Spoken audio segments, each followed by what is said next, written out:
बातमी बाळासाहेब थोरात यांच्या संदर्भात बाळासाहेब थोरातांनी लावरे तो व्हिडिओच्या माध्यमातून संग्राम भंडारेकडून धमकी आल्याचा आरोप केलेला आहे। आम्हाला नथुराम गोडसे व्हावे लागेल अशी धमकी दिली होती आणि या संदर्भातील व्हिडिओ हा बाळासाहेब थोरात यांनी प्रसारित करत त्याला उत्तर दिले।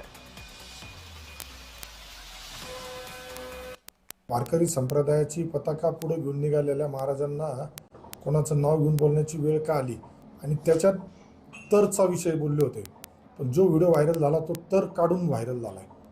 त्यामुळं पहिली सुरुवात ज्यांनी केली त्यांनी त्याचं आत्मपरीक्षण केलं पाहिजे।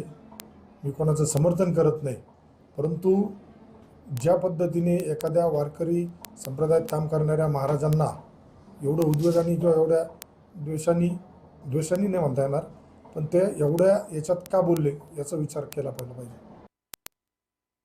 तेव्हा हे आलेले लोक उत्स्फूर्त आलेले आहेत, त्यांना जे चाललंय ते मान्य नाही आणि महाराष्ट्राला सुद्धा मान्य नाही हे स्पष्टपणे मी सांगेल। महाराष्ट्रातल्या जे सगळे ती लोक आहेत ज्यांना वारकरी संप्रदाय समजतो, ज्यांना कीर्तनकार समजतो, आता हे असे खोटे कीर्तनकार घुसले आहेत प्रचाराकरता, त्यांचा हा बिझनेस झालेला आहे आणि त्याच्याकरता घुसले आणि चुकीच्या पद्धतीने दिशा संपूर्णपणे देत आहेत आणि त्याच्यामध्ये राजकारण खूप मोठ्या प्रमाणावर, राजकारण सोपं करण्याची पद्धत करणारे काही जे आहेत पक्ष, त्यांनी हा उद्योग चालवलेला आहे।